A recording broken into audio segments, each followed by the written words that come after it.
Assalamualaikum warahmatullahi ta'ala wabarakatuh. Para jamaah kaum muslimin dan muslimat dimanapun Anda berada, yang senantiasa selalu saya doakan semoga Allah subhanahu wa ta'ala memanjangkan umur Anda, memberkahi usaha Anda, melancarkan segala aktivitas Anda. Yang punya masalah Allah berikan solusi, yang punya hutang Allah berikan keajaiban sehingga bisa melunasi hutang-hutangnya. Amin ya rabbal alamin. Karena ada satu amalan sederhana namun luar biasa dahsyatnya. Amalan ini bisa menjadi kunci untuk membuka pintu rizki yang sedang tertutup, melapangkan hati yang sempit, dan mendatangkan pertolongan Allah dengan cara yang tidak terduga. Amalkan doa ini dan rasakan sendiri keajaiban yang Allah berikan, insya Allah. Salah satu amalan yang penuh keberkahan untuk membuka pintu rizki adalah dengan membaca surat Al-Fatihah. Bacalah surat Al-Fatihah dengan rutin. Mengapa Al-Fatihah? Karena Al-Fatihah adalah umul kitab, induk dari Al-Quran. Al-Fatihah memiliki keutamaan sebagai pembuka segala kebaikan. Lalu bagaimana cara mengamalkan wirid Al-Fatihah ini? Silakan disiapkan pulpennya, pensilnya, disiapkan kertasnya, dan alat tulis yang lainnya. Yang pertama, awali dengan mengucapkan salam. Salam ini ditujukan untuk diri sendiri. Assalamualaikum warahmatullahi wabarakatuh. Nah, seperti itu salamnya. Jadi ucapkan assalamualaikum dengan menghadap ke cermin, ya, lihat ke cermin, ucapkan salam kepada diri sendiri. Atau kalau tidak punya cermin, ya ucapkan diri sendiri. Bayangkan bahwa diri kita itu sedang hadir, kemudian kita mengucapkan salam kepada diri kita sendiri. Mengapa kok mengucapkan salam? Karena salam itu doa, dan salam adalah bentuk kasih sayang kita. Jika kita mengucapkan salam itu untuk diri kita sendiri, maka itu adalah bentuk kasih sayang kita kepada diri kita sendiri. Hal ini adalah langkah awal untuk berdamai dengan hati dan pikiran kita sendiri. Setelah kita mengucapkan salam kepada diri kita sendiri, yang kedua, panggil nama Anda sendiri dengan penuh kelembutan. Ya, dipanggil namanya sendiri, nama lengkapnya. Bila perlu dengan binnya. Misalkan namanya adalah Gibran, maka panggillah nama itu Gibran. Gibran bin Supeno misalkan. Jadi assalamualaikum warahmatullahi wabarakatuh, Gibran bin Supeno. Kemudian lantunkan doanya. Pakai bahasa Indonesia tidak apa-apa, atau pakai bahasa daerah juga tidak apa-apa. Bagaimana doanya? Terserah doa apa saja. Yang penting doa yang berisikan kebaikan untuk nama kita, untuk diri kita. Misalkan assalamualaikum warahmatullahi wabarakatuh, wahai Gibran bin Supeno, semoga Allah melindungi dan memberkatimu. Semoga Allah selalu melindungi dirimu, memudahkan segala urusanmu. Nah, ya. Sudah dua langkah ini. Kemudian langkah yang ketiga, bersyukur.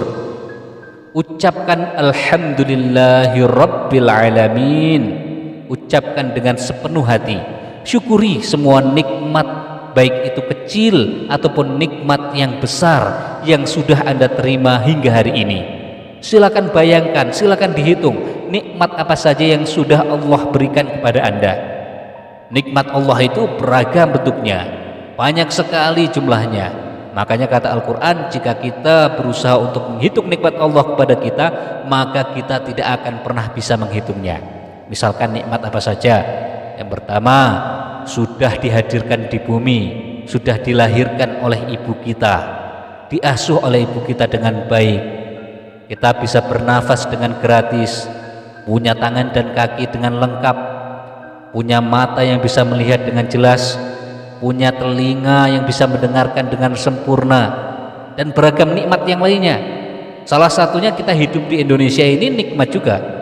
Bayangkan jika kita dihidupkan di belahan bumi sana, di Palestina misalkan, saudara-saudara kita sedang ditimpa ujian, diperangi, mendapatkan musibah yang sangat dahsyatnya. Ya, jadi hidup di Indonesia ini merupakan sebuah hikmah yang harus kita syukuri, meskipun memiliki berbagai macam kendala dan problematikanya, tetap harus kita syukuri. Kemudian setelah bersyukur mengucapkan alhamdulillah, langkah yang keempat, bacalah doa ini, ya, baca doanya, atau nanti Anda bisa membaca maknanya saja, tidak apa-apa. Ya, doanya bagaimana?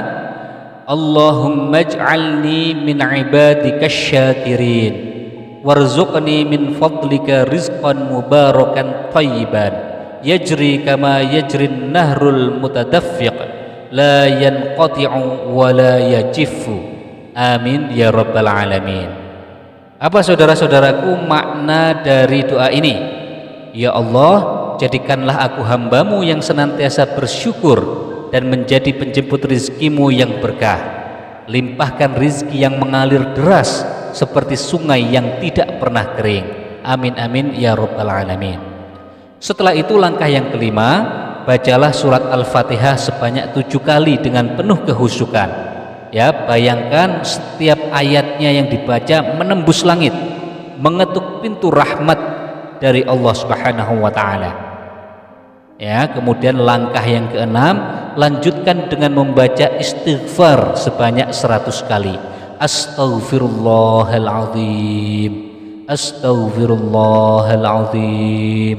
Renungi, karena kita itu makhluk yang banyak dosanya.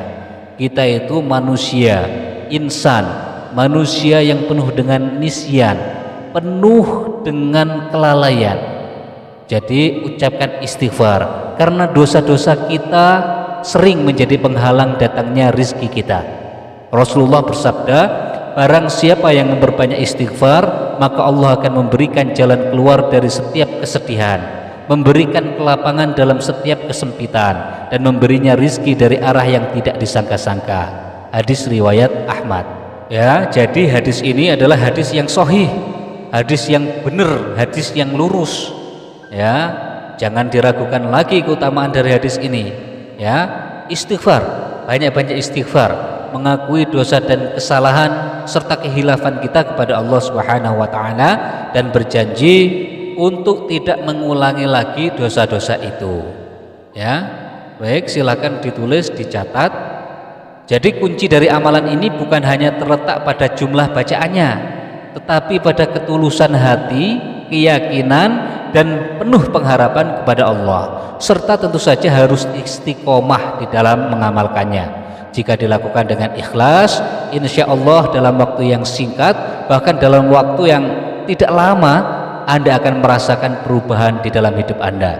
Bukan hanya perubahan dalam hal materi, tetapi juga diberikan ketenangan hati, kelapangan dada, serta kemudahan di dalam segala macam urusan. Ingatlah saudara-saudaraku, rizki bukan hanya berupa uang, kesehatan yang baik, keluarga yang harmonis, sahabat-sahabat yang mendukung, memiliki hati yang tenang, kemudian hidup penuh keberkahan. Semua itu adalah rizki yang tidak ternilai. Ya, semoga amalan ini menjadi wasilah untuk membuka pintu rizki kita semua. Jangan pernah lelah untuk berdoa dan berusaha, karena Allah tidak akan menyia-nyiakan usaha hambanya yang bersungguh-sungguh. Wabillahi taufiq wal hidayah. Wassalamualaikum warahmatullahi wabarakatuh.